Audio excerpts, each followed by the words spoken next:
old gold Truton twirl heroes, playing the Pumas from the Panthers. At first the score blew out with the aid of a referee who had an absolute shocker. He admitted it later. He apologised to everybody who... Well, let's face it, no one was listening. No one cares about what a referee thinks about anything, especially in rugby union and the laws of the game, etc. And even though the Buttercup boys are now living on the edge of the laws of the game, as mentioned, they could not wheel in the visitors. 21 points down at the 67th minute. They blew and lurked all their way back to the final hooter, and the score was 28-26.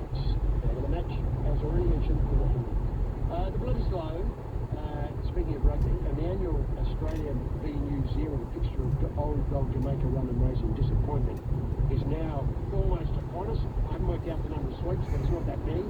And SBW, former All Black, remember him, Littleton Stool, it was just recent. He at least says the Kiwis will be out for revenge after their touch-up from South Africa on the weekend.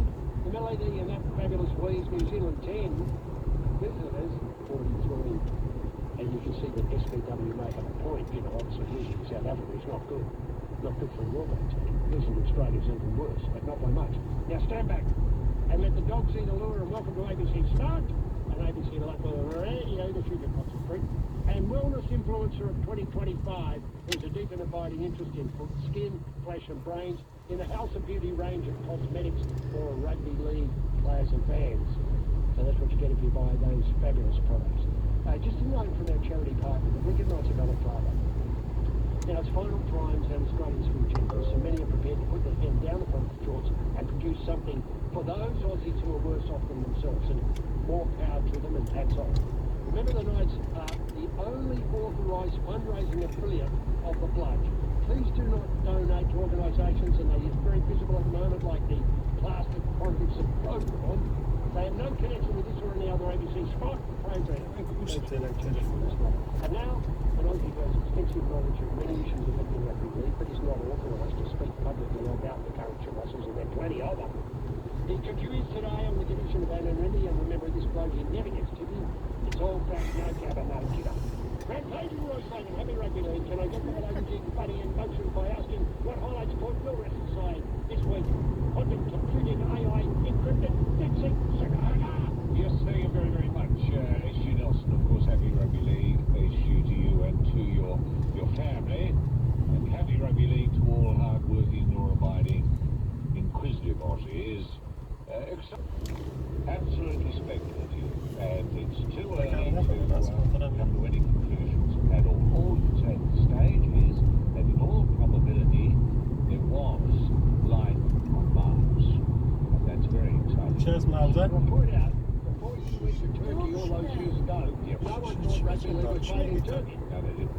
And it's only a matter of time, I believe, before we find evidence on Mars. Well, that's what I'm saying. It's absolute speculation. And nothing more. Well, the match is pretty serious, I think. We don't know what the sort of lifestyle was on Mars. Well, I mean, all we know is that the evidence is there in the Martian mudstone with the discovery of Lydianite and Begite. Nobody thought they'd be there, but they are. Are they valuable? Yes. Yes. Well, they suggest that in the creation of these particular chemicals, that the transfer of electrons between them suggests that it's either come about by heat and compaction or life. One of the two. The most obvious would be life. Where does life lead? Indeed. That is the old saying. That's been around since the year dot. I mean, that's what cave paintings, isn't it? That message. Anyway, I mean, all this is great. And if anyone is interested and wants to get involved, AG's mentioned the Church and Fellowship people all the years. Now, Australia defeated by Belgium in the Davis Cup.